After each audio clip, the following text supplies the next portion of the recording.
But I believe in the devil, all right. You know why? Because the prick keeps doing commercials. Hello and welcome to Spooky Month, Round 2, last round.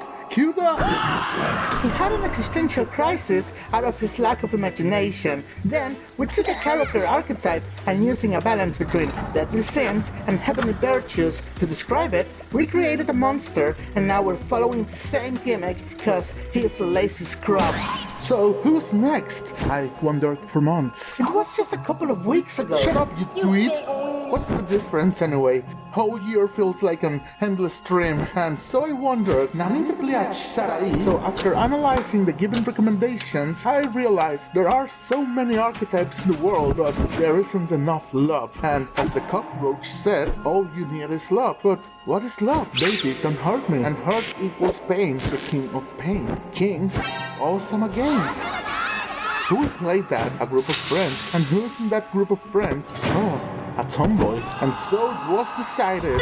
And since isolation accentuates the pain, the hurt of not having tomboys in my miserable life, since tomboys are love. And I love tomboys, the perfect archetype. So what better inspiration than turning that love for my dear tomboys into a monster for Spooky Month? It was only fair. Yes, makes sense. So let's fucking go!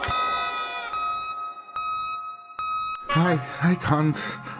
They are too wholesome, too perfect, everything I could ask for. The only monsters related to tomboys is waking up knowing that I don't have a tomboy friend in my monochromatic life. My therapist, he says, I should appreciate what I have and stop unhealthily idolizing tomboys. But what does he know anyway? He keeps saying, it's just a dream. You are sleeping. He just wants all the tomboys for himself. It makes sense. I'm on to you, you spineless moron. I will take it from here. He's fine, don't worry. So, before the mumbling prick was forcefully put to sleep, he rambled about Fuyoshis. So let's take that, and we're not taking just girls who like yaoi and such, but the creative Fuyoshi, the ones that compose, draw, cause there's nothing more attractive than a creative brain. Not now, thank you. We can find Fuyoshis who don't seem to give a fuck. Although big PP energy, they usually adhere to social standards and are forced to hide their pure, superior passion. Because prude bastards run the show, focusing on bullshit while the roof's caving in and the monkeys control the zoo. Now, since I am forced to generalize and ignore some nuances of these multi-layered characters, and since we have multiple examples of Fuyoshi characters, I'll stick to my favorite ones for this exercise. Now, if you haven't seen these three masterpieces, why? Do you hate joy that much? What are you doing? Are the clutches of social media and cheap entertainment suffocating you so much that you're now afraid to be happy? Just go and watch them after finishing this video.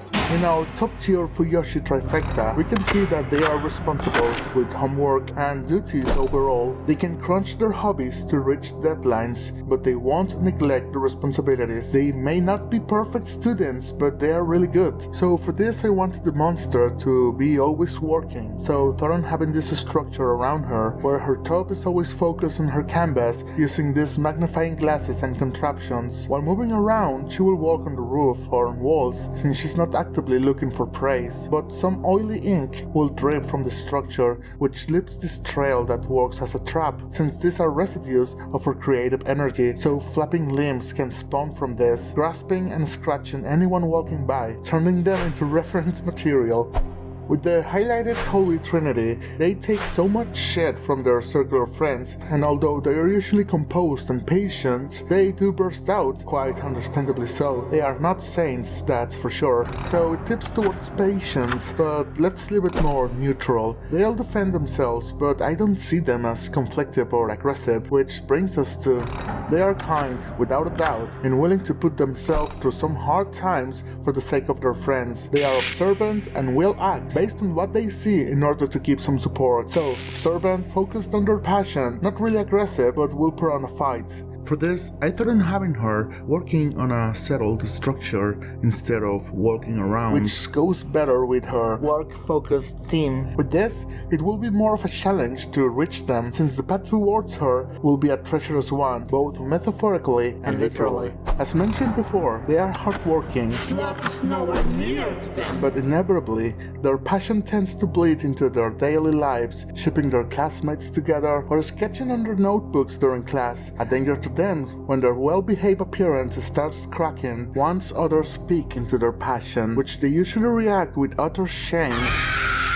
Their artistic minds are always active, yet not completely distant from reality. For this, I gave her this tight gas mask where she can see through one eye using variable magnifying glasses operated at will, but she breathes through this contraption that also echoes her gasps through the hallways where the structure is located. On the top, we have this kind of vintage lens that works as a secondary eye. This one is always in search for new material, new specimens to ship, twist, and use as reference.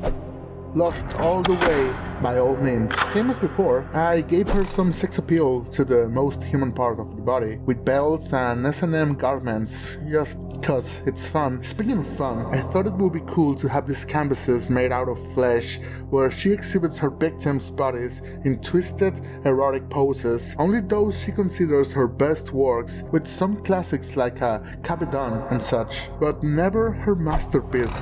Greed is present in them, but it's an attribute focused on their artistic goals, which is understandable, so I left greed, or her artistic hunger, as a behavioral attribute, her never-ending quest of creating her masterpiece, hence her never-ending list of victims. Still, observing their behavior around her friends and classmates, we can see that these scenes pale in comparison with their kindness. An example of this will be Kasumi sacrificing her first kiss in order to keep Olivia's secret safe. What? It even has some NTR drama. Get on that shit. While the rest of her works are thrown away to wander the halls of where she inhabits. Since she doesn't move, I thought that she will turn her surroundings into a haunted house with the purpose of luring new victims to this nest, this limbo where she can manufacture her desired events, working as some kind of judge as well. But since I want her to always be focused on her canvas, I gave the top part of the creature and structure the one with the vintage lens. This sew extremities interacting with bulbs and levers, which are also in charge of crossing the victims to this twisted reality, and once here, they are at the mercy of contraptions and her multiple failed creations. This concept reminded me of Bloodborne's living failures,